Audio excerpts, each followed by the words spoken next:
The screaming cut through Sarah Chen's exhaustion like a blade through silk.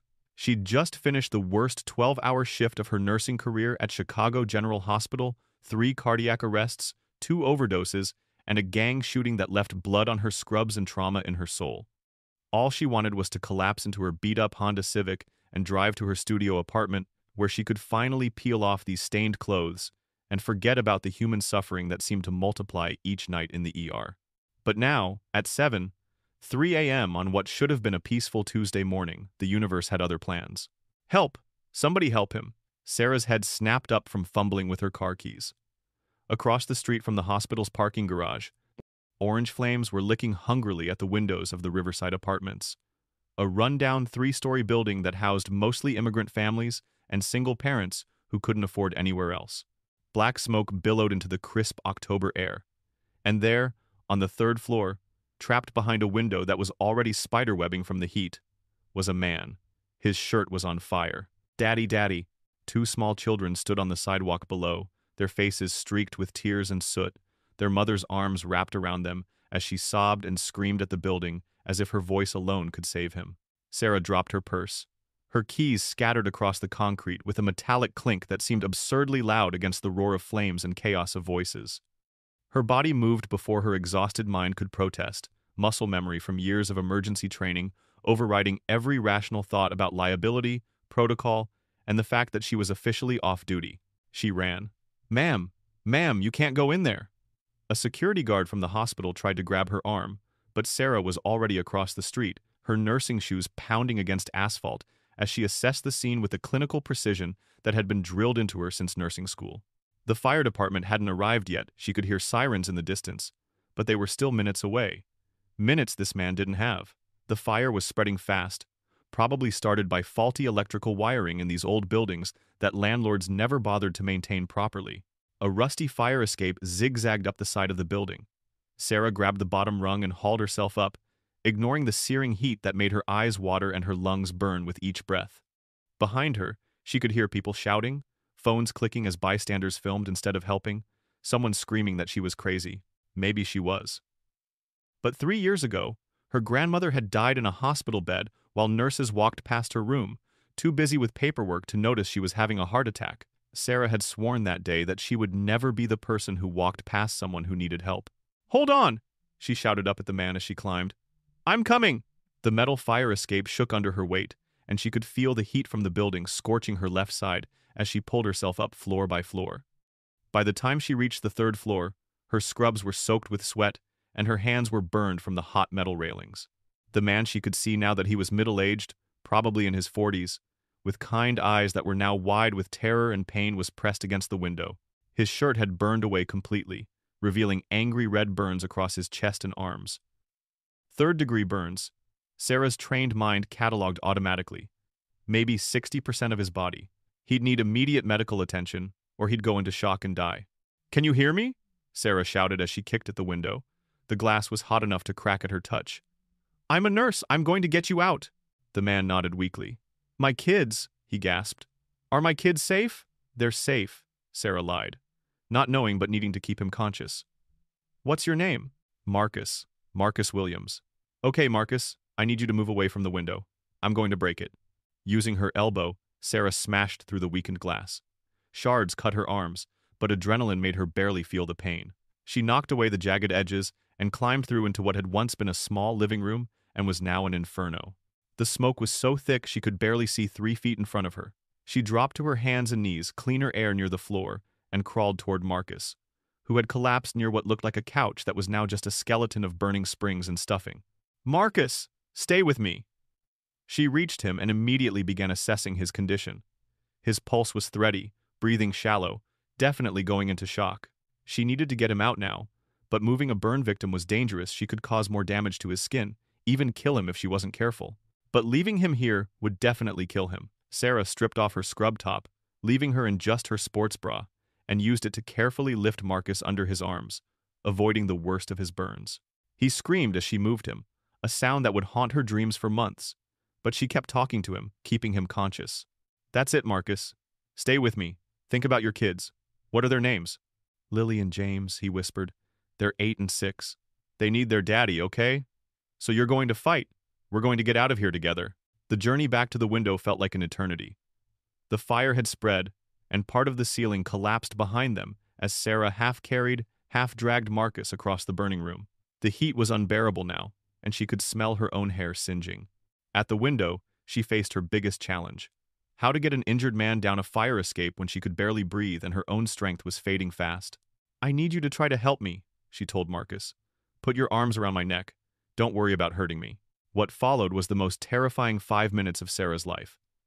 Step by agonizing step, she helped Marcus down the fire escape, his weight nearly causing both of them to fall several times. She could hear the fire department sirens getting closer, but they weren't here yet, and Marcus was fading fast. When they finally reached the ground, Sarah laid Marcus carefully on the sidewalk and immediately began first aid.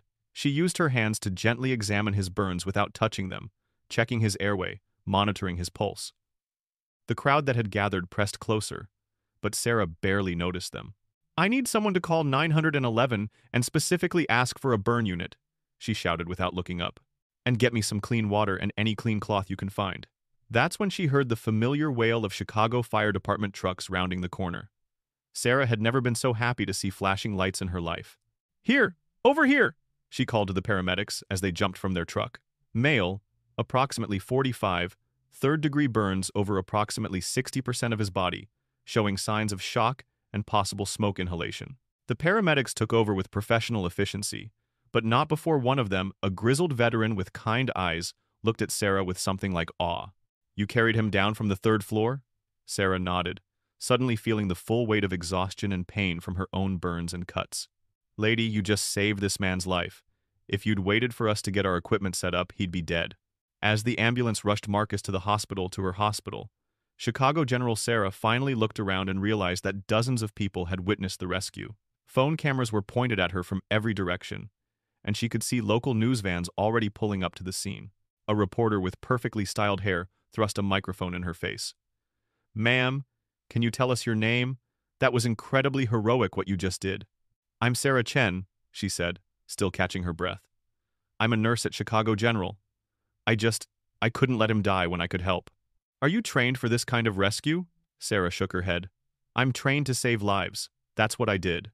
As she finally retrieved her scattered keys and drove home, Sarah felt a deep satisfaction she hadn't experienced in months. This was why she'd become a nurse, not to fill out insurance paperwork or deal with hospital politics, but to save lives when it mattered most. She had no idea that in less than 24 hours, Chicago General Hospital would destroy her career for doing exactly that. Sarah arrived at work the next evening, expecting, if not a hero's welcome, then at least some acknowledgement of what she'd done. The rescue had made the local news, and several colleagues had texted her congratulations. She was looking forward to checking on Marcus's condition and maybe hearing that her actions had made a difference. Instead, the moment she walked into Chicago General's employee entrance, she was intercepted by Brenda from Human Resources. "Sarah, Dr. Blackwood needs to see you in her office immediately." The tone was wrong. Brenda's usually warm smile was replaced by a tight-lipped expression that Sarah had only seen when someone was about to be fired. A cold knot formed in Sarah's stomach as she followed Brenda through the hospital's sterile corridors to the executive wing, a part of the building she rarely visited. Dr. Patricia Blackwood's office was a shrine to corporate efficiency. Awards from healthcare management organizations lined the walls, along with photos of her shaking hands with politicians and insurance executives. The woman herself sat behind a massive oak desk like a judge preparing to render a verdict. Her steel-gray hair pulled back in a severe bun, her pale eyes calculating and cold.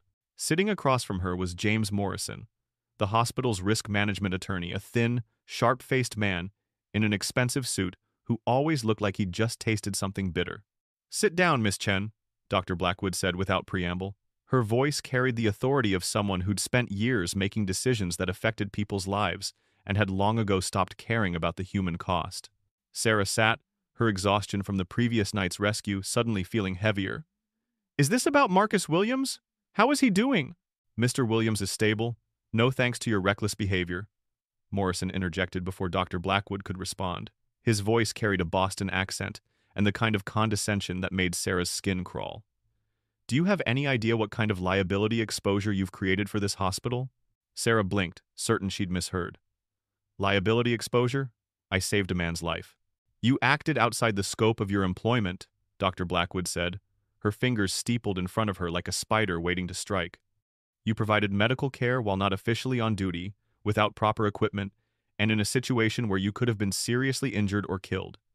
If you had died in that building, Mr. Chen, your family could have sued this hospital for millions.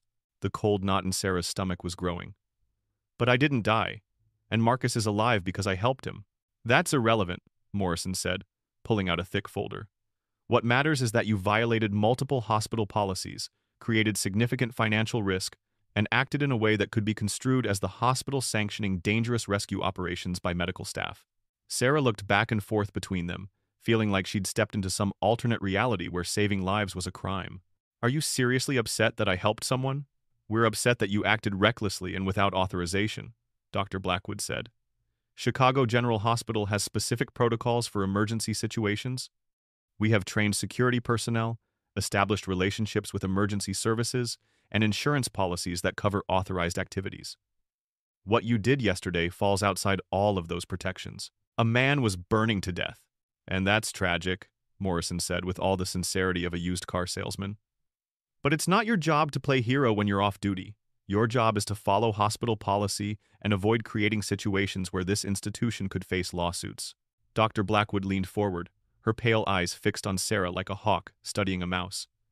I've been chief of staff here for 8 years, Miss Chen. In that time, I've seen this hospital go from near bankruptcy to financial stability. I didn't accomplish that by allowing employees to act on their own judgment without considering the consequences. The consequence was that Marcus Williams lived to see his children again. The consequence, Morrison interrupted, is that we now have a situation where the public expects our medical staff to perform dangerous rescues that could result in multiple deaths and millions in liability. What happens the next time there's an emergency and one of our nurses gets killed trying to be a hero? What happens when the families of the deceased sue us for failing to prevent reckless behavior by our employees? Sarah felt the blood draining from her face. You're talking about this like saving someone's life is a bad thing. We're talking about this like professionals who understand that good intentions don't protect an institution from legal and financial consequences, Dr. Blackwood replied. She opened a different folder on her desk. Which brings us to the next issue. During your television interview yesterday, you identified Mr. Williams by name and discussed his medical condition. That's a direct violation of HIPAA privacy laws. The blood loss Sarah had felt moments earlier reversed itself, rushing to her face in a wave of heat and embarrassment. In her excitement about the rescue, she had mentioned Marcus by name during the live interview. It had felt natural at the time. She was proud of his courage, wanted people to know that he was a father fighting for his life. But she'd been so tired, so caught up in the emotion of the moment, that she'd forgotten about patient privacy laws. That was a mistake, Sarah said quickly. I was exhausted, and I wasn't thinking clearly about mistakes like that cost hospitals millions of dollars in fines and lawsuits. Morrison cut her off. The Department of Health and Human Services takes HIPAA violations very seriously. We could face federal penalties because of your mistake. I can issue a public apology. What you can do, Doctor, Blackwood said, her voice now carrying the finality of a closing coffin lid, is sign this statement acknowledging that you acted independently, without hospital authorization, and that Chicago General bears no responsibility for your actions or their consequences. She slid a piece of paper across the desk. Sarah picked it up with trembling hands and began to read. The document essentially threw her under the bus, stating that she had acted recklessly and without proper authorization, and that the hospital does not condone or support such dangerous behavior by its employees. I'm not signing this, Sarah said, setting the paper back on the desk. Morrison and Dr. Blackwood exchanged a look that made Sarah's stomach turn to ice. I strongly advise you to reconsider, Dr. Blackwood said.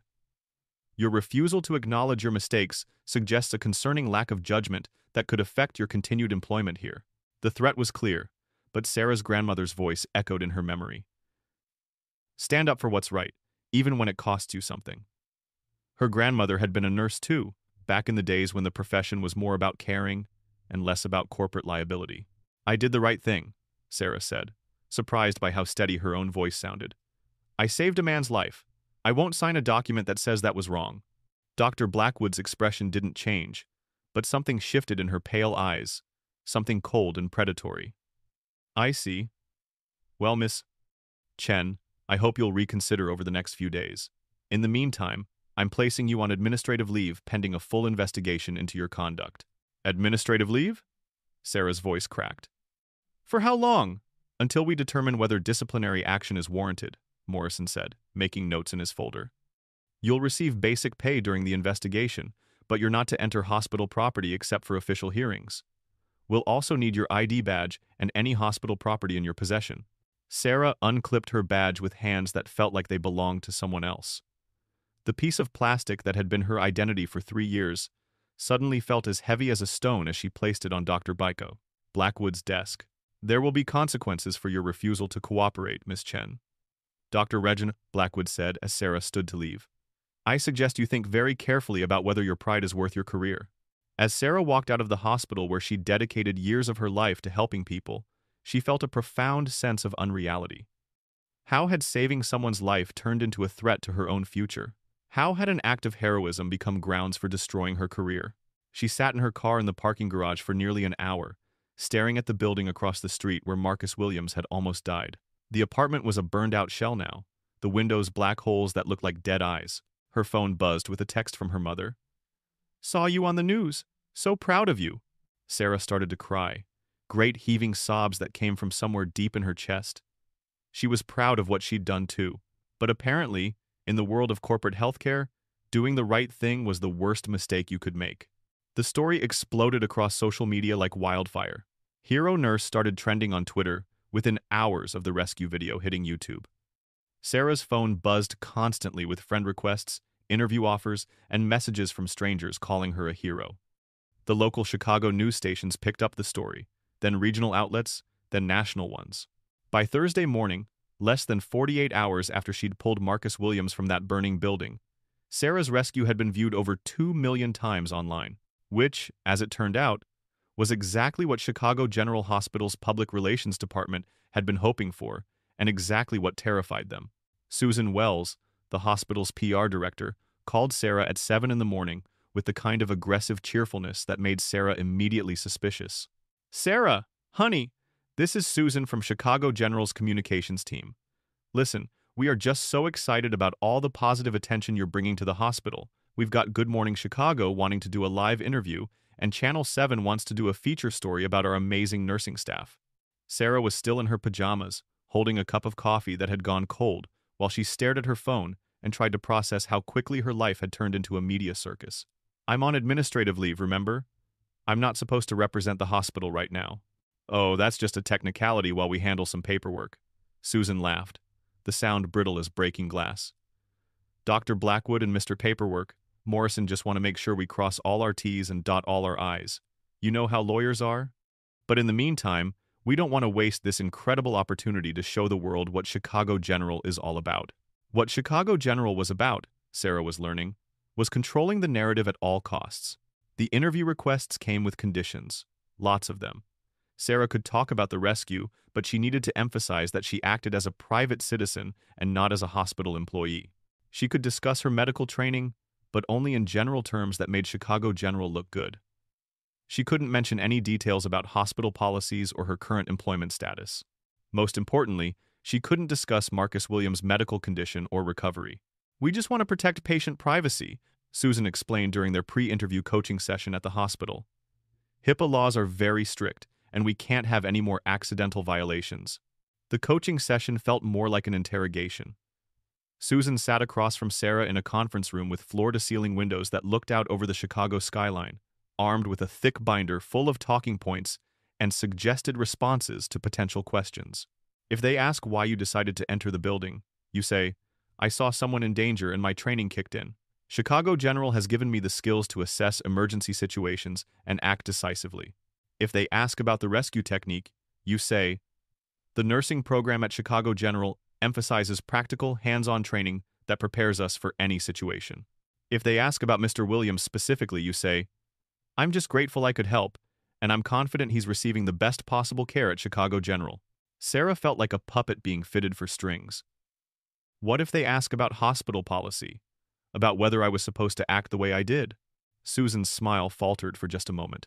You say that Chicago General supports its nurses using their best judgment to help people, and that you're proud to work for an institution that values both excellence and compassion. The lie tasted bitter even as Sarah repeated it back during the practice session. The live interview on Good Morning Chicago went well, at first.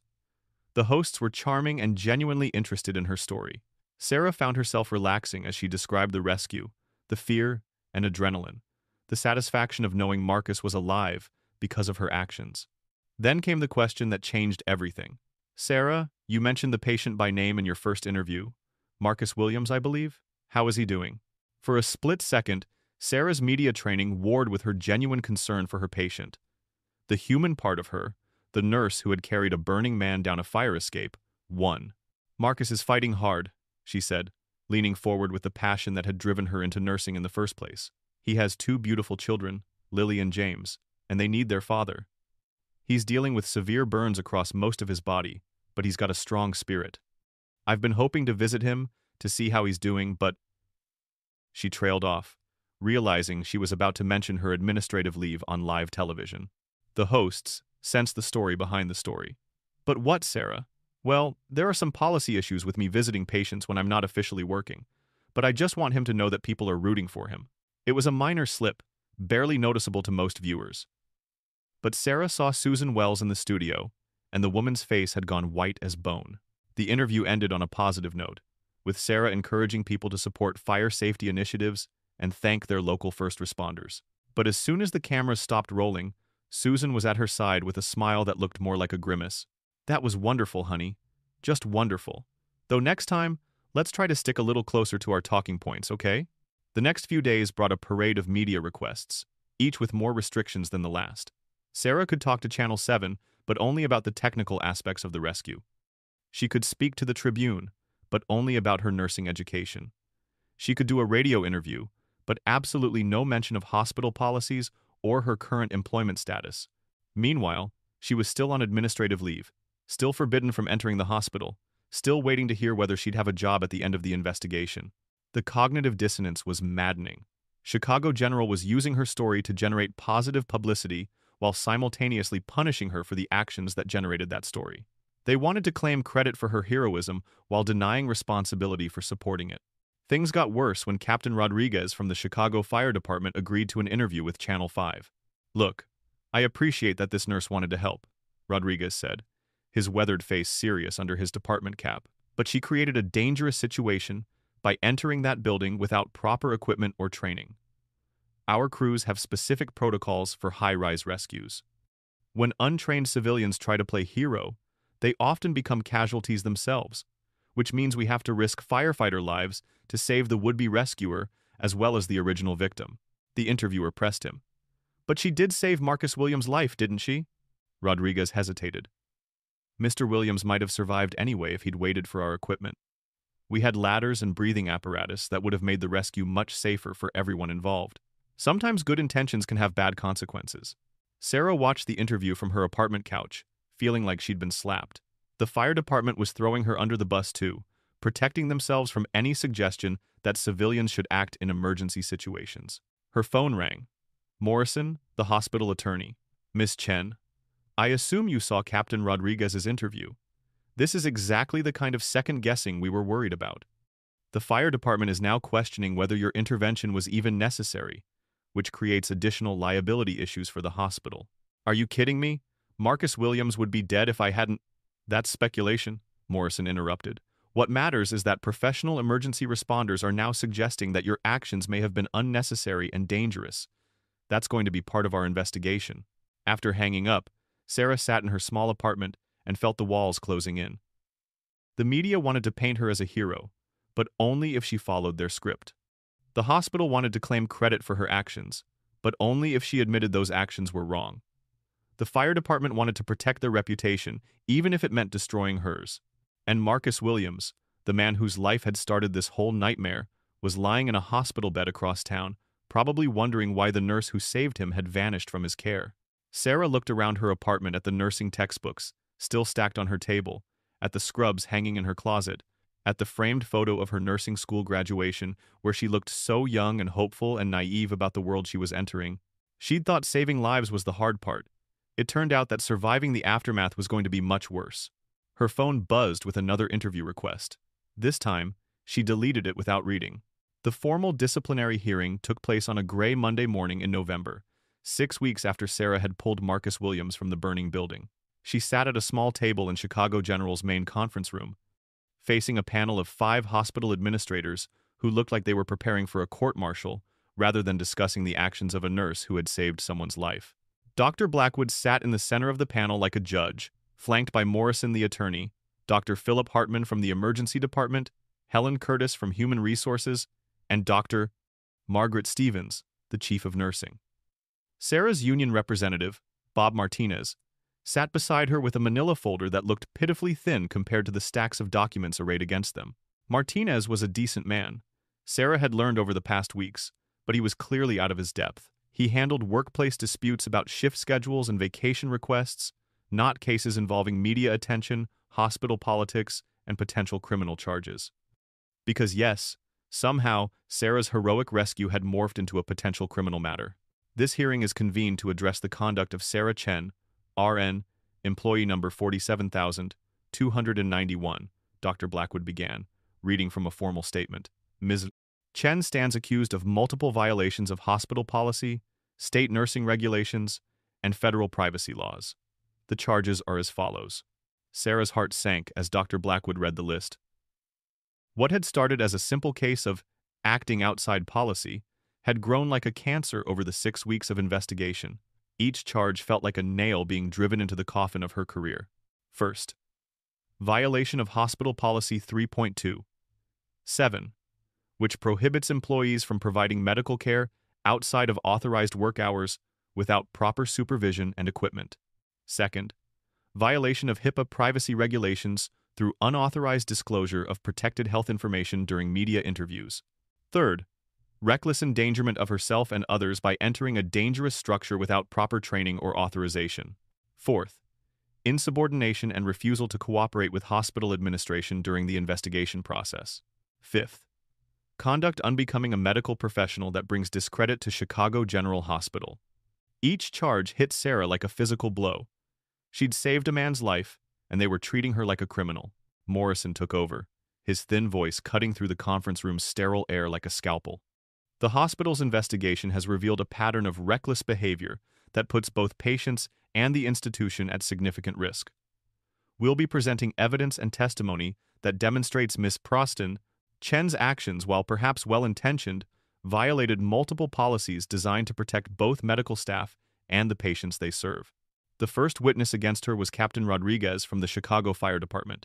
He entered the room in full-dress uniform, his chest heavy with commendations and service ribbons. Under Morrison's questioning, he methodically destroyed Sarah's actions. Ms. Chen had no training in structural firefighting or high-angle rescue, Rodriguez testified, consulting notes that seemed far more detailed than Sarah remembered from their brief interaction at the scene. She entered a building that was actively burning without protective equipment, without communication with emergency services, and without any understanding of the building's structural integrity. In your professional opinion, Captain Rodriguez, did Ms. Chen's actions help or hinder the rescue operation? Rodriguez glanced at Sarah, and she saw something that might have been sympathy in his weathered features. But when he spoke, his voice was professionally neutral. Ms. Chen's actions created additional risks that our crews had to account for.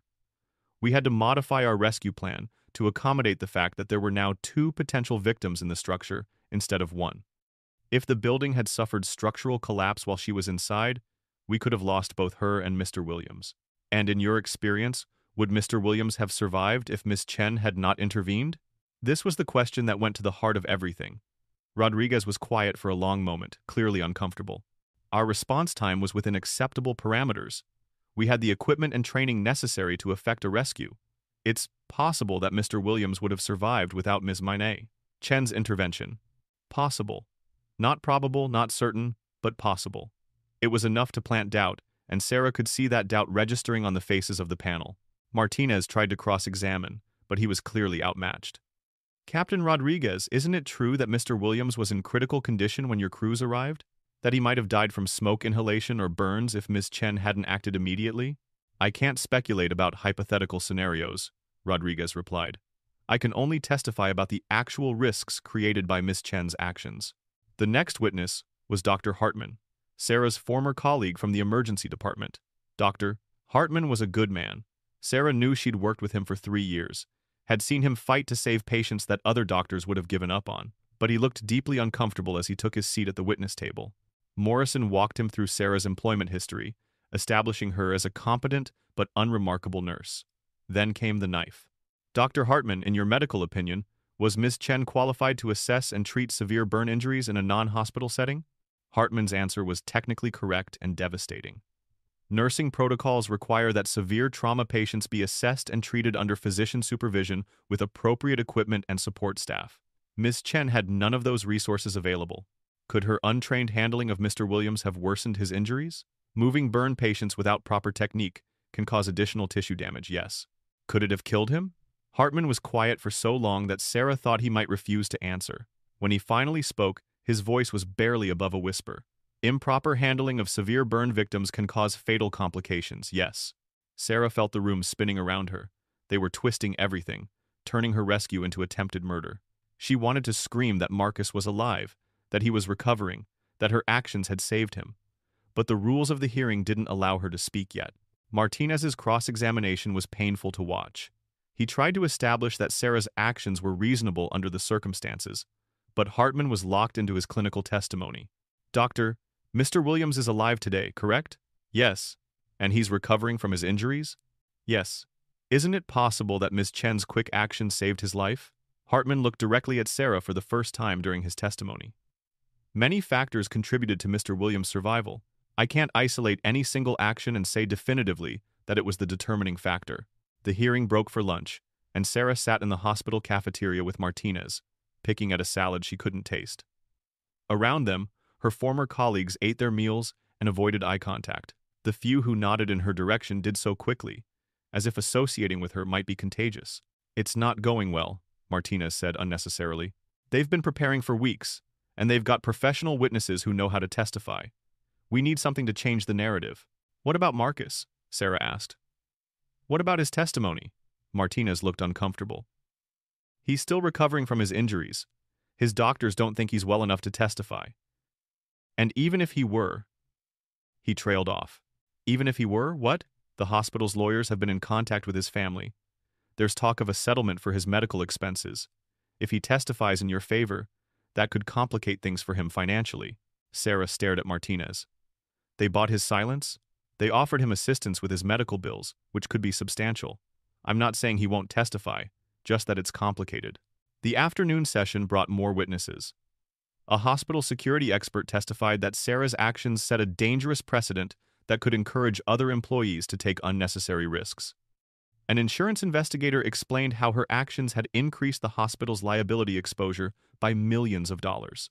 A representative from the state nursing board discussed how her HIPAA violation reflected poorly on the nursing profession as a whole.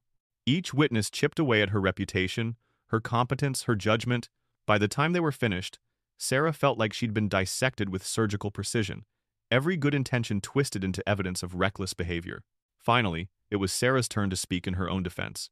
She stood at the small podium they'd provided and looked out at the panel that would decide her fate. Dr. Blackwood's pale eyes were as cold as Arctic ice. Morrison was taking notes with the mechanical precision of a man preparing for litigation. Even Dr. Stevens, who had been Sarah's mentor during her first year at the hospital, wouldn't meet her gaze. I became a nurse because I wanted to help people, Sarah began, her voice steadier than she'd expected. 3 years ago, I took an oath to protect life and promote health. When I saw Marcus Williams trapped in that burning building, I didn't think about hospital policies or liability issues or career consequences. I thought about a father who was going to die if someone didn't help him. She paused, gathering her courage. You've heard a lot of testimony today about risks and protocols and proper procedures, but you haven't heard from Marcus Williams. You haven't heard from his 8-year-old daughter Lily, who still has her father because I acted. You haven't heard from his 6-year-old son James, who gets to grow up with his dad because someone decided that saving a life was more important than following rules. Dr. Blackwood's expression didn't change, but Sarah saw Morrison make a note. I don't regret what I did, Sarah continued. I can't regret saving someone's life. If that makes me unfit to work at this hospital, then I guess I'm proud to be unfit. Because the day I can watch someone burn to death because it's not my job, or it's too risky, or it might cause problems for my employer, that's the day I stop being a nurse. She sat down to absolute silence. The panel members looked at their papers, at the walls, at anything except her face. Dr. Blackwood called for a recess to deliberate. Sarah and Martinez waited in the hallway outside the conference room, watching hospital staff walk by with their heads down, pretending not to see them. When they were called back in 30 minutes later, Sarah knew the verdict before Dr. Blackwood spoke. She'd seen that same cold satisfaction in the chief of staff's eyes when she'd first refused to sign the statement, throwing herself under the bus. After careful consideration of all testimony and evidence presented, Dr. Blackwood read from a prepared statement. The panel finds Sarah Chen guilty of all charges.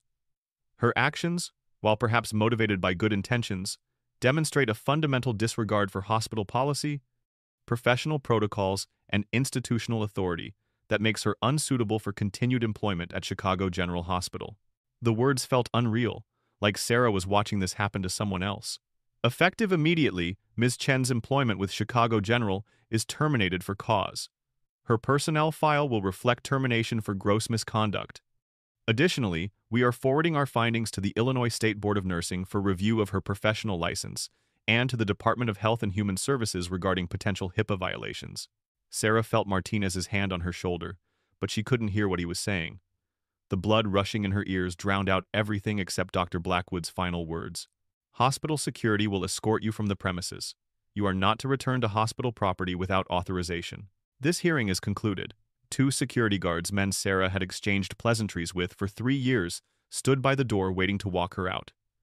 They looked as uncomfortable as she felt, but they had their orders. As Sarah gathered the few personal items Martinez had brought from her locker, her hands shook so badly she could barely hold them. Her ID badge, her stethoscope, her nursing school graduation photo, 3 years of her life, reduced to a small cardboard box. The walk through the hospital felt like a death march. Staff members she'd worked alongside, saved lives with, shared coffee and gossip with, all turned away as she passed. Only one person met her eyes, Linda Hayes, the night shift supervisor who had been like a mother to her.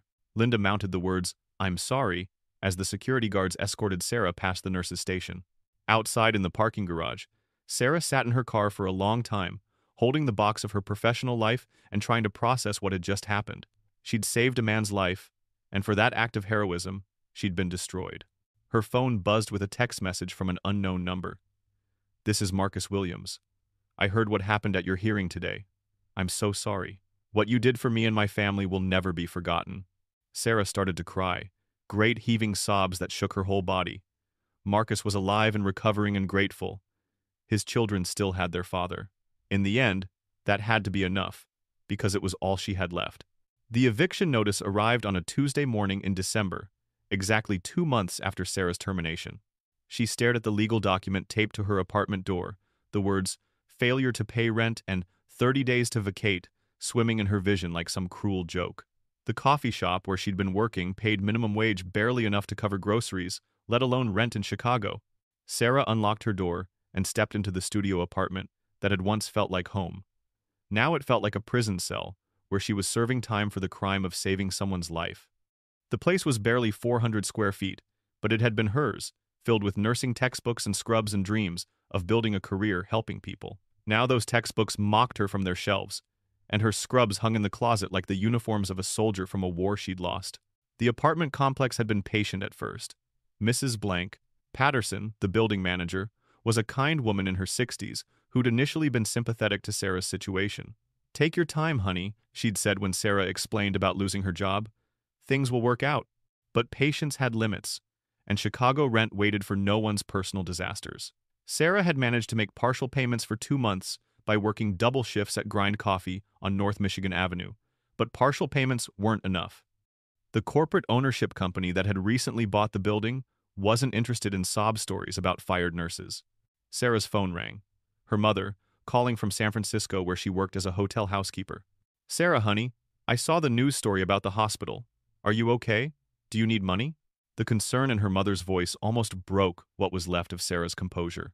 Maria Chen had immigrated from the Philippines in the 1980s, with nothing but fierce determination and dreams for her daughter. She'd worked 3 jobs to put Sarah through nursing school, believing that her daughter would have the stable, respected career that had eluded her own generation. "I'm fine, Mom," Sarah lied, crumpling the eviction notice in her fist. "Just some temporary problems at work. Nothing I can't handle." The news said you saved someone's life and they fired you for it. How is that possible? How was it possible? Sarah had been asking herself that question for months, ever since she'd been escorted out of Chicago General like a criminal. How was it possible that doing the right thing had destroyed her life so completely? It's complicated, Mom. Hospital politics. I'll figure it out. You come home to San Francisco. I have a couch, and there are hospitals here. You start over. The offer was tempting. Sarah had nothing keeping her in Chicago except pride and the stubborn belief that running away would mean letting them win. But what exactly was she fighting for at this point? Her nursing license was still under review by the state board, which meant no hospital would hire her even if they wanted to. Her reputation in Chicago healthcare was radioactive. Even the smaller clinics wouldn't return her calls.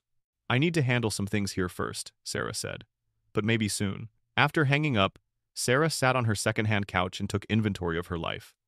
She had $247 in her checking account, student loan payments of $380 due next week, and a box of ramen noodles that constituted most of her food supply. Her 2018 Honda Civic had a strange rattling noise she couldn't afford to investigate, and her health insurance had expired with her termination. The irony was bitter. She'd dedicated her career to healing people, and now she couldn't afford health care for herself. A knock at her door interrupted her downward spiral. Sarah opened it to find Mrs. Rodriguez, her elderly neighbor from apartment 2B. Carmen Rodriguez was 83 years old, had survived the Cuban Revolution, buried 2 husbands, and raised 4 children while working as a seamstress. She stood barely 5 feet tall, but had the kind of steel-spine dignity that Sarah had learned to respect over the past year. "Mija," Mrs. Rodriguez said in her accented English, "you look terrible. When did you last eat real food?" "I'm fine, Mrs. Rodriguez. Just tired from work." The old woman pushed past Sarah into the apartment with the authority of someone who'd been taking care of people longer than Sarah had been alive. She surveyed the sparse space with sharp eyes that missed nothing, not the stack of unpaid bills on the kitchen counter, not the eviction notice crumpled on the coffee table, not the empty refrigerator visible through the open door. "Sit down," Mrs. Rodriguez commanded, and Sarah found herself obeying. "I make you something to eat, and you tell me what's really happening." While Mrs. Rodriguez rummaged through Sarah's pathetic kitchen supplies, she kept up a steady stream of conversation. "You know, I was watching the news that day you saved that man from the fire. I said to myself, that's my neighbor, that brave girl who always helps me with my groceries." I was so proud, I called all my children to tell them. She found a can of soup in the back of a cabinet and started heating it on Sarah's ancient stovetop. "Then I hear they fired you for saving someone. In Cuba, when I was young, we had many problems with the government, but even they didn't fire people for being heroes." The simple kindness of having someone make her soup broke something loose in Sarah's chest.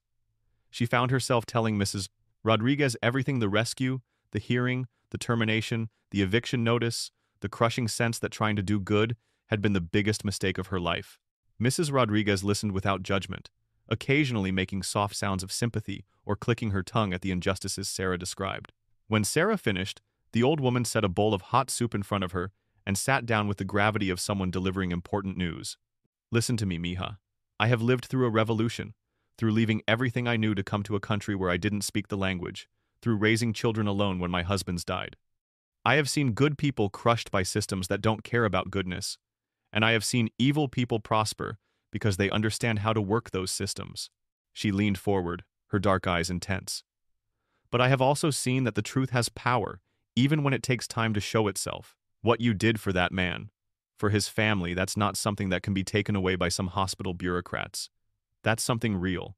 "But it cost me everything," Sarah said, her voice barely above a whisper. "No, Mija, it cost you a job at a place that didn't deserve you. There's a difference." Mrs. Rodriguez reached into her purse and pulled out a business card that looked like it had been printed decades ago. "My grandson, he's a lawyer now. Immigration mostly, but he knows people. Maybe he can help you understand your rights." Sarah looked at the card. "Miguel Rodriguez, attorney at law." The address was for a small office in Pilsen, Chicago's largely Latino neighborhood. "I can't afford a lawyer, Mrs. Rodriguez.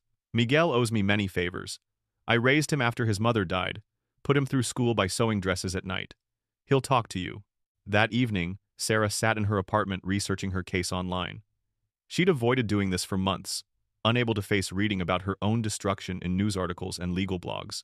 But desperation was a powerful motivator, and she needed to understand exactly what she was fighting against. The search results were depressing.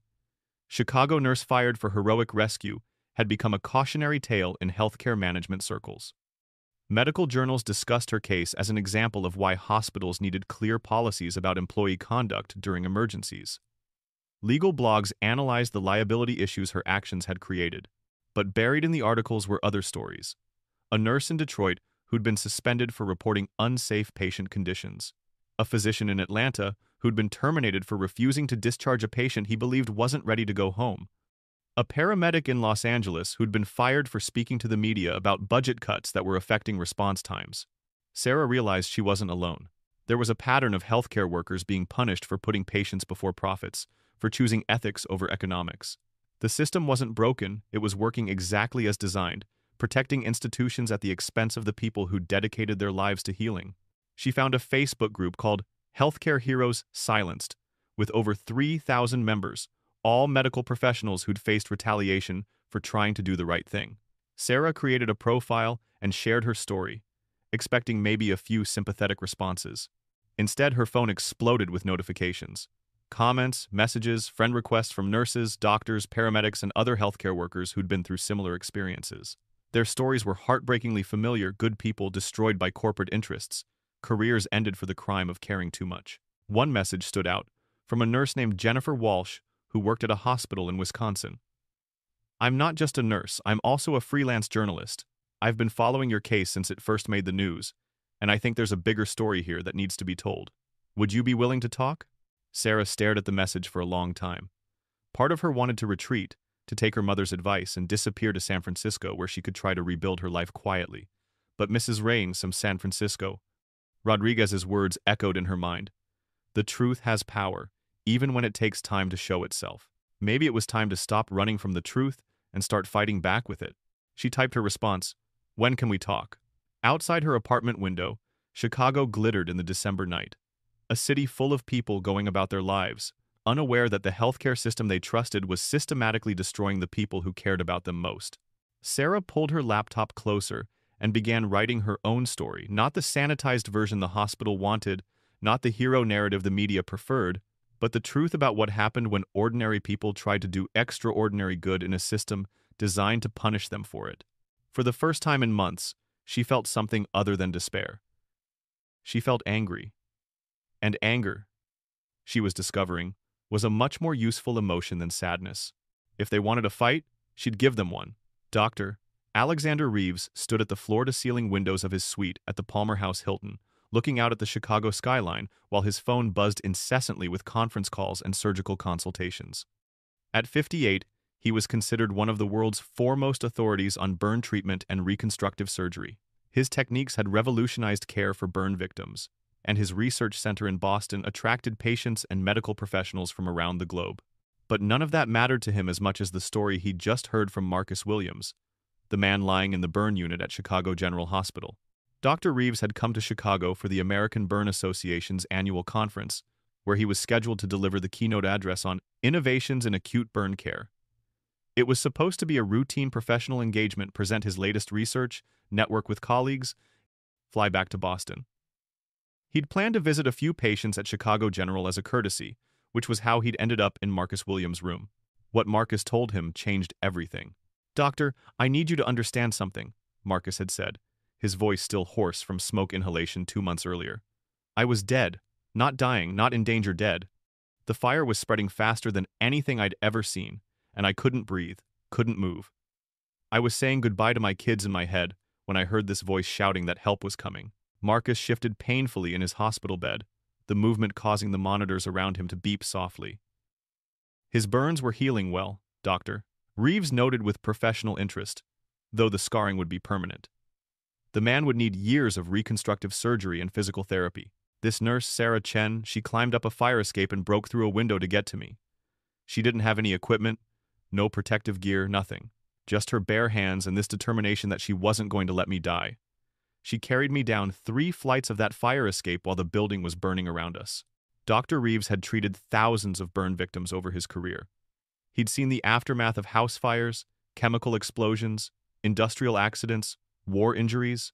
He understood better than most people the split-second timing that often meant the difference between life and death in burn cases. How long would you estimate you were trapped before she reached you? He'd asked Marcus. Maybe 10 minutes after I first saw the flames? But Doc, you have to understand the smoke was getting thicker every second. I was losing consciousness. If she'd waited even 5 more minutes for the fire department to set up their equipment, I'd have been dead from smoke inhalation alone. After leaving Marcus's room, Dr. Reeves had done what he always did when something captured his professional interest. He investigated thoroughly. He pulled Marcus's medical records, reviewed the treatment protocols, analyzed the burn patterns and healing progress. Everything confirmed what the man had told him. Without immediate intervention, Marcus Williams would have died in that apartment. Then Dr. Reeves learned what had happened to the nurse who'd saved Marcus's life. The story was so outrageous he initially thought Marcus must have misunderstood something. Hospitals didn't fire nurses for saving patients. They certainly didn't destroy careers over successful emergency interventions. But a few phone calls to colleagues in Chicago healthcare confirmed the unthinkable truth. Sarah Chen had been terminated for gross misconduct. Her nursing license was under investigation. She'd been blacklisted from Chicago's medical community for the crime of preserving human life. Dr. Reeves thought about his own daughter, Emma, who died in a car accident when she was 12 years old. The paramedic who'd pulled her from the wreckage had broken protocol by moving her before the trauma team arrived, but those extra minutes had allowed Emma to say goodbye to her mother and tell them how much she loved them. That paramedic had been reprimanded for his actions, but Emma's final words to her family were precious beyond measure. The thought of that same paramedic being fired, having his career destroyed for giving Dr. Reeves and his wife the gift of their daughter's last words, filled him with a rage he hadn't felt in years. Finding Sarah Chen took some detective work. She wasn't listed in any hospital directories, and her phone number had been disconnected. Finally, a colleague mentioned seeing a news story about her working at a coffee shop while fighting her case. Dr. Reeves spent Tuesday morning visiting coffee shops in downtown Chicago until he found her. Grind Coffee on North Michigan Avenue was the kind of place that catered to busy professionals grabbing their caffeine fix before heading to important jobs in gleaming office buildings. The irony wasn't lost on Dr. Reeves as he watched Sarah Chen, a nurse who'd risked her life, to save someone making lattes for people who probably earned more in a week than she was making in a month. He ordered a simple black coffee and waited until the morning rush died down before approaching her. Sarah was wiping down tables, her movements efficient but tired. She looked thinner than in the news photos from her rescue, with the kind of bone-deep exhaustion that came from months of stress and worry. "Excuse me, are you Sarah Chen?" Sarah looked up, and Dr. Reeves saw wariness flash across her features, the defensive expression of someone who'd learned that unexpected attention usually brought bad news. "Yes? Are you a reporter?" "Because I've told my story already, and I really need to keep my job here." "I'm not a reporter. I'm Dr. Alexander Reeves. I'm a surgeon, and I specialize in burn treatment. I just spent some time with Marcus Williams." The transformation in Sarah's expression was immediate. The wariness was replaced by genuine concern, the first real animation Dr. Reeves had seen in her face. "Is he okay? I've been trying to get updates on his condition, but the hospital won't tell me anything since I'm no longer on staff. His recovery has been." She stopped herself, probably remembering that discussing patient information had been part of her downfall. "He's doing very well," Dr. Reeves assured her. "His burns are healing better than I would have expected for such extensive injuries. His doctors expect him to make a full recovery, though he'll need reconstructive surgery over the next few years." Relief flooded Sarah's features. "Thank God. I've been so worried about him, about his children. When I lost access to the hospital systems, I couldn't follow up on his care, and not knowing has been." She trailed off, clearly struggling with emotion. Dr. Reeves glanced around the coffee shop. "Is there somewhere we could talk privately? I have a proposition I'd like to discuss with you." Sarah's manager, a 20-something kid with a philosophy degree who clearly had no idea he was supervising someone who'd saved a man's life, gave her a 15-minute break. They sat at a small table in the corner, while the coffee shop's generic jazz playlist provided background noise to their conversation. "Marcus told me what you did for him," Dr. Reeves began. "I've reviewed his medical records, and I want you to understand something. Your actions absolutely saved his life. If you'd waited for the fire department to set up their equipment, he would have died from smoke inhalation. There's no question about it." Tears welled in Sarah's eyes. "The hospital's investigation concluded that the fire department could have saved him without my intervention. They made it sound like what I did was unnecessary and dangerous. The hospital's investigation was designed to protect the hospital, not to determine the truth," Dr. Reeves said bluntly. "I've seen the timeline, the burn patterns, the smoke inhalation damage. You acted in the only window of opportunity that existed to save Marcus Williams. Anyone with actual burn treatment experience would tell you the same thing. Sarah wiped her eyes with a napkin. It doesn't matter what the truth is. My career is over. No hospital will hire me with this on my record. That's where you're wrong, Dr. Reeves said, pulling out his business card. I run the New England Burn Treatment Center in Boston. We're one of the premier burn care facilities in the world, and we treat some of the most challenging cases anywhere. I'm offering you a position as our head of nursing for emergency burn care. Sarah stared at the business card like it might be a hallucination. I don't understand. It's quite simple. I need nurses who understand that saving lives sometimes requires breaking rules. I need people who will act decisively in emergencies, who won't hesitate to do the right thing even when it's difficult or dangerous. Most importantly, I need someone who's proven that they'll put patient welfare above their own career prospects. But my license is still under investigation. The state nursing board might— I have contacts on the Massachusetts State Board of Nursing, Dr. Reeves interrupted. Your Illinois license issues won't be a problem. In fact, I suspect that once certain people understand the full story of what happened here, your Illinois license will be restored as well. Sarah was quiet for a long time, and Dr. Reeves could see her mind working through the implications. Why are you doing this? You don't know me. For all you know, the hospital was right and I'm some reckless loose cannon who creates problems. Dr. Reeves smiled, the first genuine smile he'd felt in days. Sarah, I've spent 30 years in medicine. I've seen thousands of healthcare workers, and I can tell you that the vast majority of them would have walked past that burning building. They would have told themselves it wasn't their job, that someone else would handle it, that getting involved would create problems for them. The fact that you didn't walk past, that you risked everything to save someone you'd never met, that tells me everything I need to know about who you are. He leaned forward, his expression serious. I lost my daughter in an accident when she was 12. A paramedic broke protocol to give us a few extra minutes with her before she died. That man was disciplined for his actions, but those minutes were the most precious gift anyone ever gave my family. I've been looking for healthcare workers like that paramedic, like you, ever since. Sarah's coffee had gone cold, but she didn't seem to notice. What would the position entail? You'd be responsible for emergency burn care protocols, training new staff, developing treatment procedures. You'd work directly with me on the most critical cases. The salary would be $95,000 to start, plus full benefits, relocation assistance, and opportunities for continuing education. Most importantly, you'd be working somewhere that your instincts to help people would be supported, not punished. It was more money than Sarah had ever imagined making, doing the kind of specialized work she'd only dreamed about. But Dr. Reeves could see the hesitation in her expression. There's something else, she said quietly. The reason I got fired wasn't just the rescue. There's corruption at Chicago General, cover-ups about the building where the fire happened. A journalist is helping me investigate, and if we're right, this story is much bigger than just my case.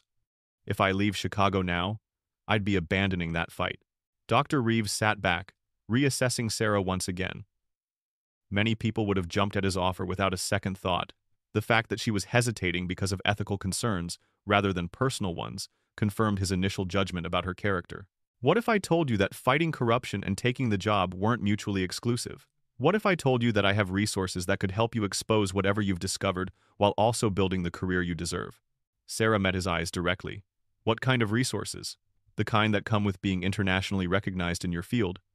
Contacts in government regulatory agencies, relationships with medical journals, access to legal expertise. Sarah, if there's corruption affecting patient safety, that's not just Chicago's problem, it's a healthcare industry problem. Exposing it might help a lot more people than just Marcus Williams. For the first time since Dr. Reeves had entered the coffee shop, Sarah looked hopeful. You'd really support an investigation into Chicago General? Even if it created controversy? Healthcare institutions that put profits before patients need to be held accountable. If you found evidence of corruption, I'd consider it a professional obligation to help you expose it. Sarah's break was almost over, and Dr. Reeves could see her manager giving them pointed looks from behind the coffee counter. He stood to leave, but not before placing his business card on the table next to Sarah's untouched coffee.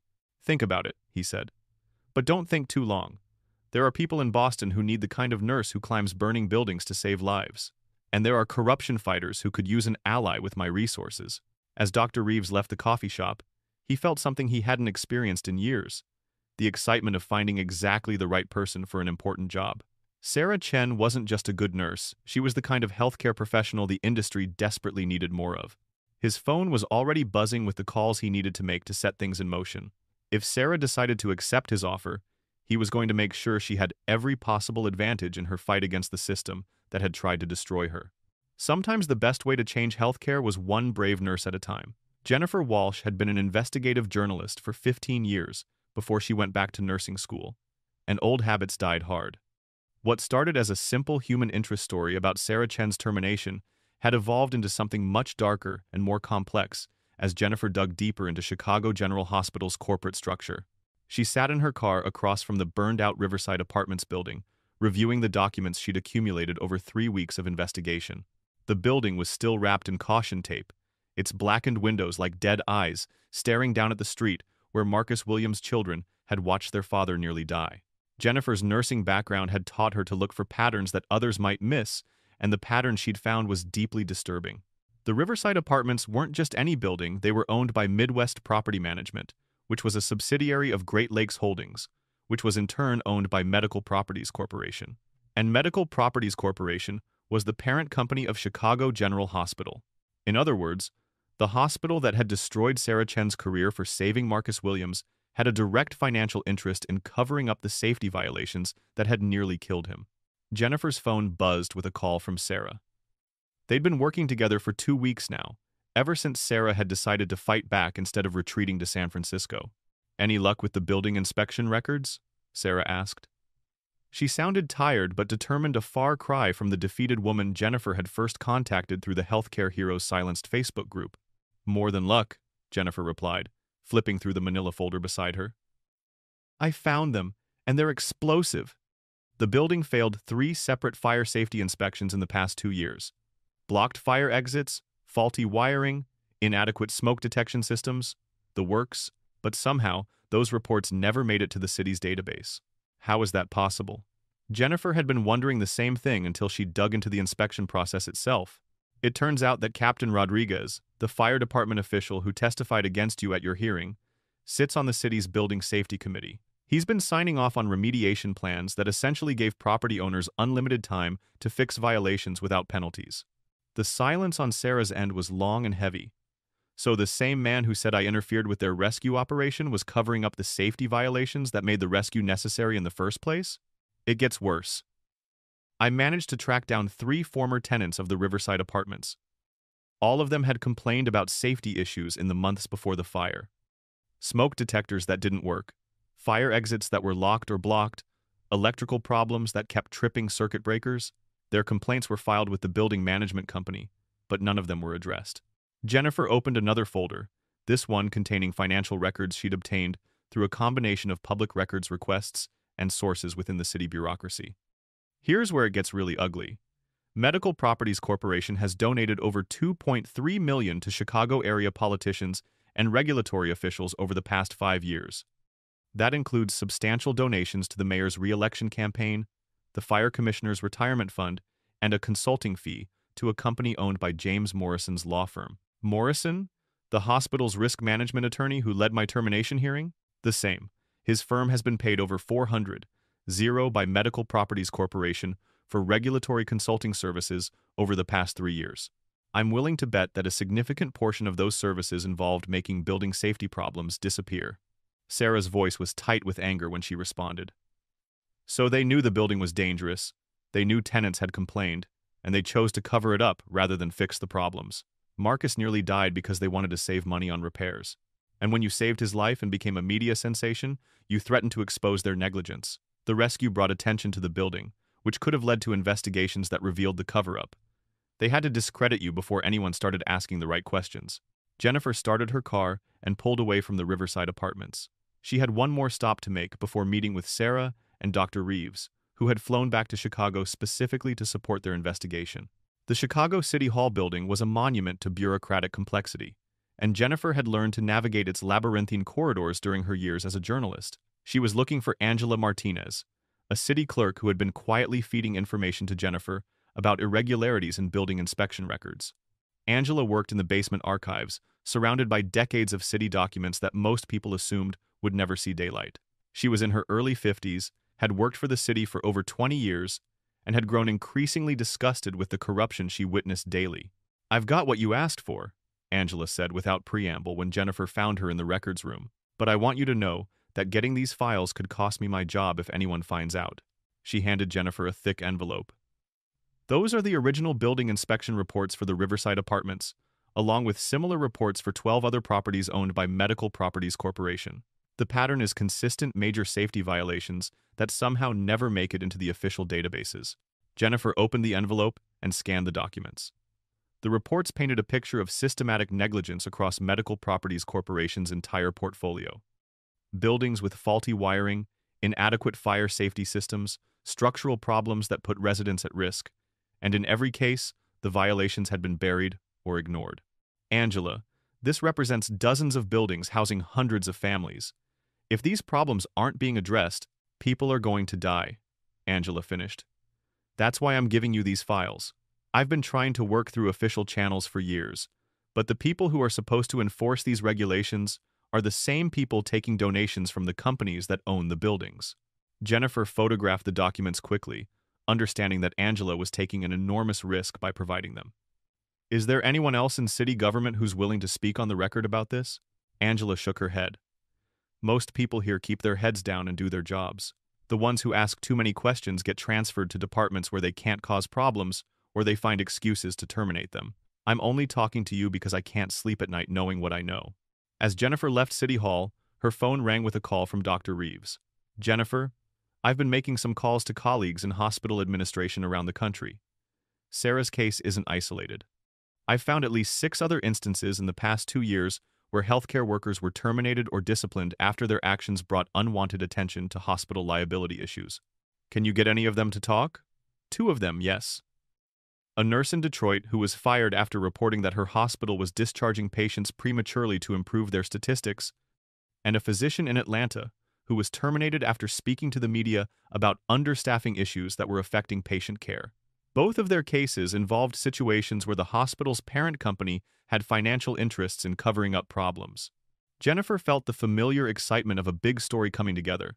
This wasn't just about Sarah Chen or even Chicago General Hospital anymore. This was about a systematic pattern of healthcare corporations silencing employees who threatened their profits, even when those employees were trying to protect patient safety. "Dr. Reeves, I think we need to expand this investigation. If there's a pattern of retaliation against healthcare workers who expose problems, this is a national story, not just a local one." "I agree. I've also been in contact with some colleagues at medical journals who might be interested in publishing our findings. The New England Journal of Medicine has a section on healthcare policy that could reach the right audience." After ending the call, Jennifer drove to the coffee shop where she was meeting Sarah and Dr. Reeves to share what she'd discovered. As she navigated Chicago's traffic, she thought about how the story had evolved from a simple case of hospital injustice to something much larger and more dangerous. They weren't just fighting Chicago General Hospital anymore. They were taking on a corporate healthcare system that was willing to destroy individual careers to protect institutional profits, even when those profits came at the cost of patient safety. But Jennifer had learned something important during her years as both a journalist and a nurse. The truth had a way of surfacing, no matter how deeply people tried to bury it. And when it did surface, it often brought down much larger structures than the people doing the burying had imagined possible. The coffee shop where they were meeting wasn't far from the Riverside Apartments. As Jennifer pulled into the parking lot, she could see the burned building in the distance, a monument to corporate greed and regulatory failure. But she could also see the news vans that had started gathering as word of their investigations spread. The truth was coming to light, and this time, no amount of corporate money or political influence was going to be able to bury it. The news broke on a Tuesday morning in February, when Jennifer Walsh's exposé ran simultaneously in the Chicago Tribune and online at ProPublica. The headline was stark and devastating. How a hospital empire silenced the nurse who exposed their deadly cover. Up. Sarah Chen sat in Dr. Reeves's hotel suite at the Palmer House Hilton, watching the story explode across social media while her phone buzzed incessantly with calls from reporters, legal advocates, and healthcare workers from around the country. In the 12 hours since the article had gone live, Justice for Sarah had become the top trending topic on Twitter, and the story had been shared over 100,000 times across all platforms. "Listen to this," Dr. Reeves said, reading from his laptop. "The systematic cover-up of safety violations by Medical Properties Corporation represents a stunning betrayal of public trust that puts thousands of residents at risk. That's from the editorial board of the Washington Post. Michael Patterson, the whistleblower attorney Dr. Reeves had retained on Sarah's behalf, looked up from his own stack of documents. Patterson was a legend in legal circles, a former federal prosecutor who had built his career taking down corporate corruption. His silver hair and expensive suits belied a street fighter's mentality that had earned him victories against some of the most powerful corporations in America. "We've got them," Patterson said with the quiet satisfaction of a chess master announcing checkmate. Jennifer's investigation uncovered enough evidence to support criminal charges, civil liability, and federal regulatory violations. Medical Properties Corporation is going to face lawsuits on multiple fronts. The evidence was overwhelming. Financial records showing millions in political donations designed to influence regulatory oversight. Internal emails between hospital executives discussing how to manage the narrative around Sarah's termination. Building inspection reports that had been altered or buried to hide safety violations. Most damaging of all, a recording Jennifer had obtained of James Morrison, the hospital's risk management attorney, discussing the need to destroy the nurse's credibility before she could cause more problems. "What about criminal charges?" Sarah asked. The question she'd been afraid to voice for months was finally something she could ask with hope rather than despair. Patterson nodded grimly. The FBI opened an investigation yesterday. When federal housing safety regulations are violated as part of a criminal conspiracy, it becomes a federal crime. Morrison and Dr. Blackwood could be looking at prison time. Sarah's phone rang with a call from Marcus Williams. She'd been staying in touch with him throughout the investigation, and his recovery had become a symbol of what was at stake in their fight. "Sarah, I just saw the news," Marcus said, his voice stronger than she'd heard it since the day of the fire. "I can't believe what they did to you, what they were hiding. If you hadn't saved me, their cover-up would have continued, and more people could have died." "How are you feeling about all this?" Sarah asked. The media attention was intense, and Marcus's family had been thrust into the spotlight as key figures in the story. "Angry?" Marcus replied without hesitation. "Angry that they tried to destroy you for doing the right thing. Angry that they cared more about money than keeping their tenants safe, but also grateful, because now everyone knows the truth." After ending the call, Sarah looked around the hotel suite that had become the war room for their campaign. The coffee table was covered with legal documents, news clippings, and laptops displaying social media feeds that painted a picture of public outrage building to a crescendo. Dr. O's. Reeves sat in one corner, fielding calls from medical colleagues who wanted to support their cause. Jennifer worked at another laptop, writing follow-up stories as new evidence continued to surface. "There's something else," Patterson said, opening a new folder. "The Illinois State Board of Nursing called this morning. In light of the new evidence about the circumstances surrounding your termination, they're not just dropping their investigation, they're issuing a formal commendation for your actions." Sarah felt tears welling in her eyes. After months of having her professional competence questioned, having the state nursing board officially recognize her heroism felt like vindication on the deepest level. "And Chicago General?" she asked. Patterson's smile was predatory.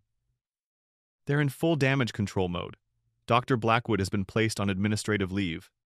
Morrison's law firm is facing an ethics investigation that could result in his disbarment.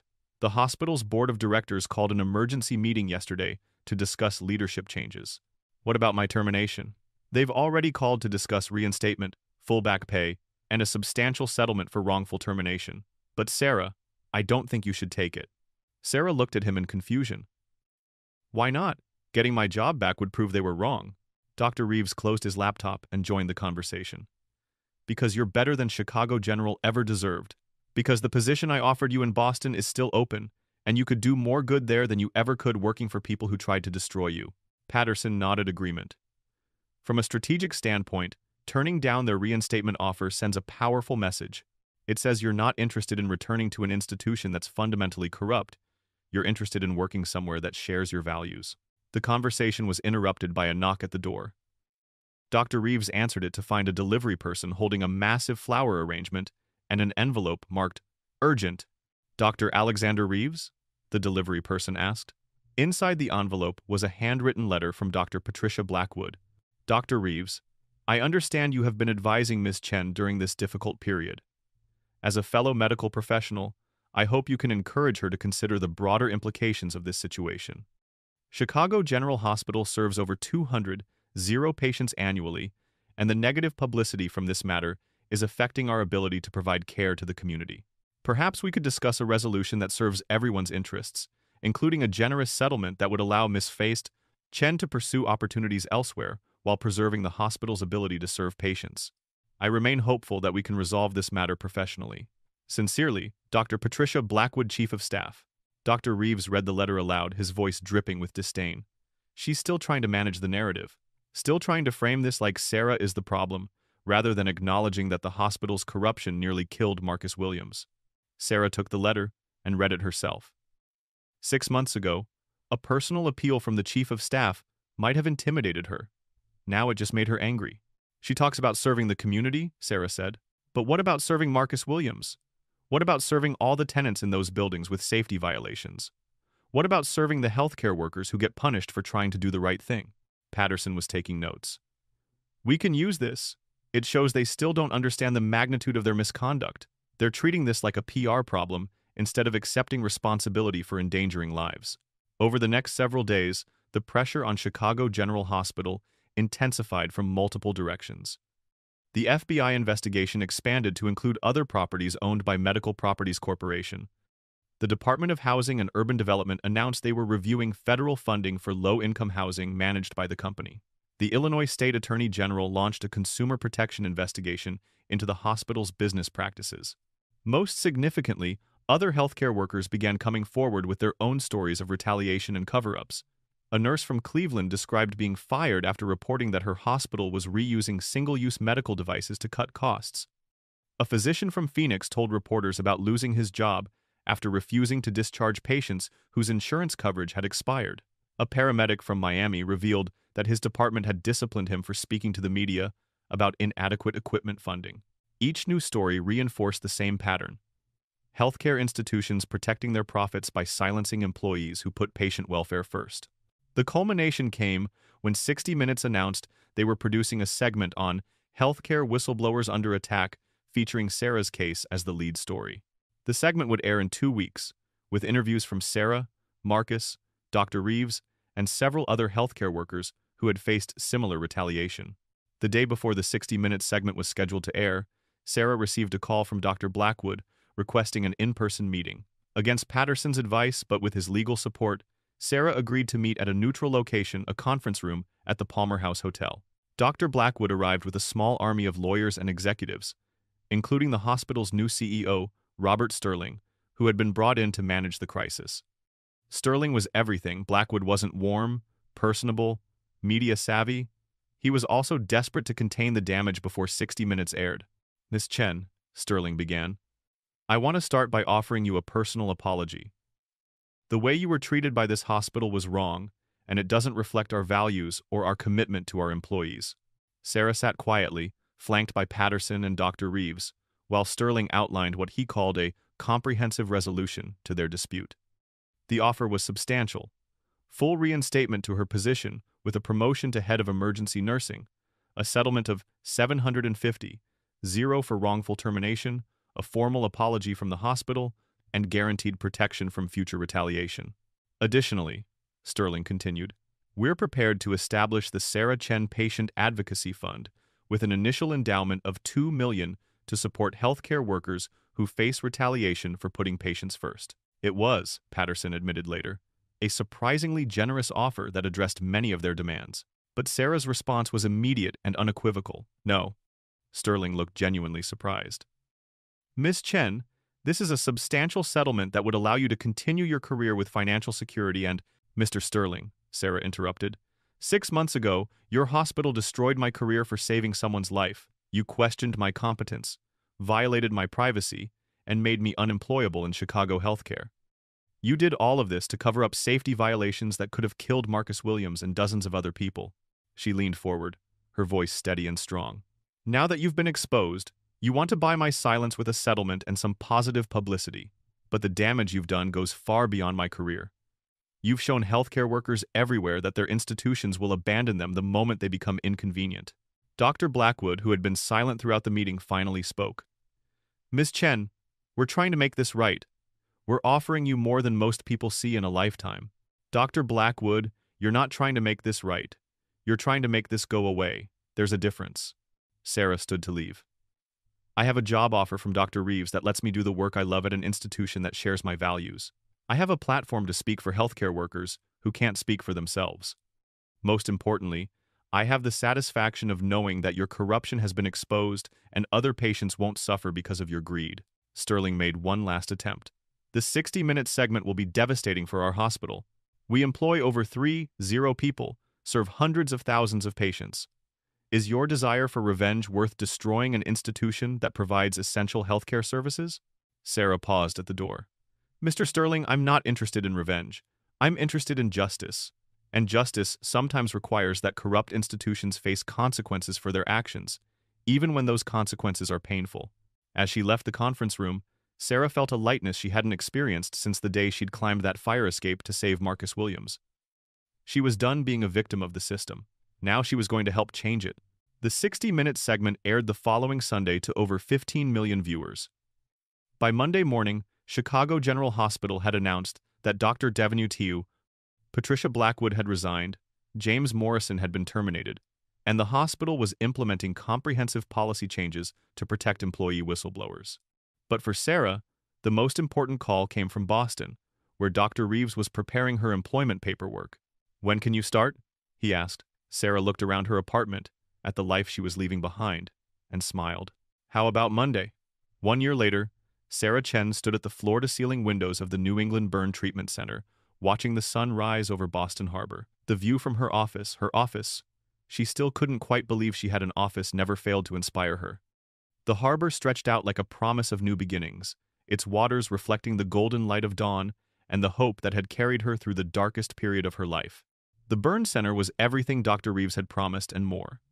As head of emergency nursing, Sarah oversaw a team of 30 specialized nurses who treated some of the most challenging burn cases in the world. The facility was state-of-the-art, with advanced treatment technologies that could save patients who wouldn't have survived even 5 years earlier. More importantly, it was a place where her instincts to help people were not just supported but celebrated. Her phone buzzed with a text from Marcus Williams. "1-year anniversary of the rescue today. Lily and James made you a card. Can't wait to show you when we visit next month." Sarah smiled, thinking about Marcus's remarkable recovery. After 18 months of treatment and rehabilitation, he had returned to work as an auto mechanic, his scars a testament to survival rather than suffering. His children had indeed made Sarah a card every month since she'd moved to Boston, each one decorated with drawings of fire trucks, hospitals, and stick figures labeled Hero Nurse Sarah. The broader impact of their fight against Chicago General Hospital continued to ripple outward in ways Sarah hadn't anticipated. The criminal investigation had resulted in federal charges against James Morrison, who had been sentenced to 3 years in prison for conspiracy to violate federal housing safety laws. Dr. Popson's Patricia Blackwood had lost her medical license and was facing civil lawsuits from dozens of former patients and employees. More significantly, the case had prompted legislation in 12 states to protect healthcare workers who reported safety violations or acted to protect patients outside of normal protocols. The Sarah Chen Act in Illinois specifically prohibited hospitals from retaliating against employees who provided emergency medical care, even if such care occurred outside their normal duties. A knock on her office door interrupted Sarah's morning reflection. Dr. Reeves entered carrying 2 cups of coffee and wearing the satisfied expression of someone with good news to share. "I just got off a conference call with colleagues in Geneva," he said, handing Sarah one of the coffee cups. "The World Health Organization wants us to present our burn care protocols at their international conference next month. Specifically, they want you to discuss how emergency decision-making by nursing staff has improved patient outcomes." Sarah accepted the coffee gratefully. "Me? Present to the WHO? Are you sure they don't want the famous surgeon instead of the former barista?" Dr. Reeves laughed. "Sarah, you're not a former barista. You're a nurse who happened to work at a coffee shop for a few months while fighting to expose institutional corruption. There's a difference. And yes, they specifically requested you because your case has become a symbol of healthcare worker advocacy worldwide." It was true, though Sarah still found it surreal. Her story had been covered by international media, translated into dozens of languages, and cited in medical ethics journals around the world. She regularly received emails from healthcare workers in countries she couldn't locate on a map, all sharing similar stories of facing retaliation for trying to do the right thing. Speaking of international recognition, Dr. Reeves continued, "I have some other news. The International Council of Nurses has selected you for their Excellence in Nursing Practice Award. The ceremony is in Barcelona in 6 months. Sarah set down her coffee cup, overwhelmed. Dr. Reeves, a year ago I was making lattes for a living. Now you're telling me I'm getting international awards. It doesn't feel real. It's real because you earned it. Not just by saving Marcus Williams, but by refusing to accept that saving him was wrong, by fighting back against a system that tried to destroy you, by inspiring other healthcare workers to stand up for their patients. The morning patient rounds provided a welcome return to the work Sarah loved most. The burn center treated approximately 50 patients at any given time, ranging from children with scalding injuries to industrial workers with chemical burns to military veterans with combat-related trauma. Each case required not just medical expertise but emotional resilience, as burn injuries often left patients struggling with pain, disfigurement, and psychological trauma. Sarah's first stop was room 314, where she checked on Angela Restrepo, a 34-year-old mother of 3 who had suffered severe burns in a house fire 2 weeks earlier. Angela's case was complicated by the fact that she had been trapped for nearly 20 minutes before rescue workers could reach her, resulting in burns over 40% of her body. "Good morning, Angela," Sarah said, reviewing the night shift notes on her tablet. "How's the pain level this morning?" "Better than yesterday," Angela replied, though Sarah could see the strain in her eyes. "The new medication is helping."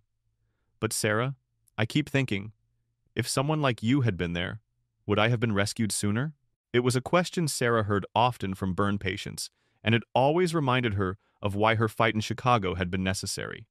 "Angela, what matters is that you were rescued. You're here, you're healing, and your children are going to have their mother. That's what counts." After completing rounds, Sarah made her way to the conference room where she led the weekly case review meeting with her nursing team.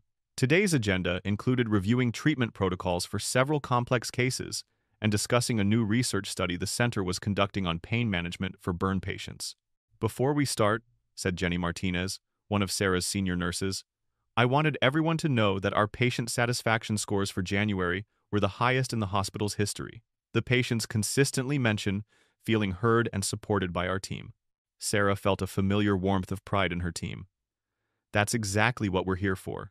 Good medical care is important, but making patients feel cared for as human beings is just as crucial." The meeting was interrupted by Dr. Reeves, who entered with an expression of barely contained excitement. "Sorry to interrupt, but I just got a call I think you'll all want to hear about." He turned to Sarah. "That was the producer from 60 Minutes. They want to do a follow-up segment on your story specifically, the impact your case has had on healthcare policy and worker protection. But more importantly, they want to film it here, showing the work you're doing now." Sarah's team erupted in congratulations and excited chatter. The original 60-minute segment had been watched by over 20 million people and had sparked nationwide discussions about healthcare ethics and institutional accountability. "When would they want to film?" Sarah asked. "Next month. They want to follow you through a typical week here, interview some of your patients who are willing to participate, and document how the center's approach to burn care reflects the values you fought for in Chicago." After the meeting, Sarah walked to her favorite spot in the hospital, the family garden on the 3rd floor, where patients' relatives could find a moment of peace amid the stress of medical crises. She often came here to think, especially when processing difficult cases or major life decisions. Her phone rang with a call from Jennifer Walsh, who had won a Pulitzer Prize for her investigative series on healthcare corruption, but had returned to nursing full-time after finding that she preferred caring for patients to writing about the system that failed them. "Sarah, I just wanted to give you a heads up," Jennifer said. "I'm hearing rumors that Medical Properties Corporation is filing for bankruptcy. Apparently, the lawsuits and regulatory fines have been too much to overcome." Sarah felt a complex mix of satisfaction and sadness at the news. Justice had been served, but bankruptcy would also mean job losses for employees who hadn't been part of the corruption. What happens to the buildings they owned? The ones with safety violations? The city is taking over management of most of them and using federal housing funds to bring them up to code. It's actually going to result in safer, more affordable housing for the families who live there. After ending the call, Sarah remained in the garden as afternoon shift change brought new activity to the hospital corridors. She thought about the journey that had brought her here from that moment when she heard screaming from a burning building to this life where she could make a difference for burn victims every day. Her reflection was interrupted by a familiar voice. "Nurse Sarah!" She turned to see Lily Williams, now 9 years old, running toward her with her 6-year-old brother James close behind. Marcus followed at a more sedate pace, his gait slightly stiff from the physical therapy he was still undergoing, but his smile as bright as ever.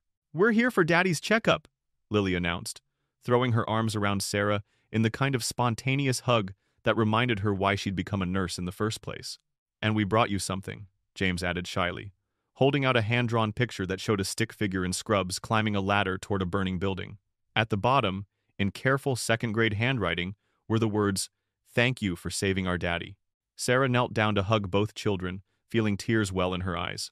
"Thank you. This is the most beautiful picture I've ever seen." Marcus approached and extended his hand, which Sarah shook warmly. "Sarah, I can't tell you how grateful we are for everything you've done, not just saving my life, but fighting to make sure other people don't have to go through what we went through." "How are you feeling, Marcus? Really?" Marcus considered the question seriously. "Physically, I'm getting stronger every day. Emotionally, I'm proud to be part of a story that's making healthcare better for everyone. The scars remind me that I survived, but they also remind me that you cared enough to risk everything to help a stranger." As Sarah walked the Williams family to Marcus's appointment, she reflected on how much had changed since that October morning when she'd heard screaming from across the street. She'd lost the job she thought she wanted, but found the career she was meant to have. She'd been destroyed by one institution, but embraced by another that shared her values. She'd faced her darkest moments, but emerged stronger and more purposeful than she'd ever imagined possible. That evening, as Sarah sat in her Boston apartment overlooking the harbor, she opened her laptop to respond to the dozens of emails she received each week from healthcare workers around the world. Tonight's messages included a nurse from Australia asking for advice about reporting unsafe conditions, a physician from Germany sharing how her story had inspired him to speak up about understaffing issues, and a paramedic from Canada thanking her for showing that doing the right thing was worth the personal cost. Each email reminded Sarah that her fight hadn't just been about clearing her own name or getting justice for Marcus Williams. It had been about establishing the principle that healthcare workers had not just the right, but the obligation to put patients first, even when doing so conflicted with institutional interests. As she crafted responses to the emails, Sarah's phone chimed with a text from Dr. Reeves. "Boston Globe wants to do a feature on the first anniversary of your arrival here. Title is, From Coffee Shop to Who Presenter, The Nurse Who Changed Healthcare. Are you interested?" Sarah smiled as she typed back. "Only if they promise to mention that I make excellent lattes." Looking out at Boston Harbor, where the lights of the city reflected on the dark water like scattered stars, Sarah felt a deep sense of contentment. She'd learned that sometimes losing everything was the only way to discover what really mattered. Sometimes being destroyed was the first step toward being rebuilt stronger. And sometimes, the worst thing that happened to you could become the foundation for the best thing you ever did. Tomorrow would bring new patients to care for, new challenges to face, and new opportunities to make a difference. Sarah couldn't wait to get started. In the distance, she could hear the sound of sirens, ambulances, or fire trucks heading toward someone's emergency, carrying first responders who might face impossible choices between doing what was safe and doing what was right. Sarah said a quiet prayer that they would have the courage to choose correctly, and the support they deserved when they did. Because in the end, that was what healthcare was really about. Human beings taking care of other human beings, one patient at a time, one crisis at a time, one act of courage at a time. And Sarah Chen, former barista and current head of emergency nursing at one of the world's premier burn treatment centers, wouldn't have it any other way.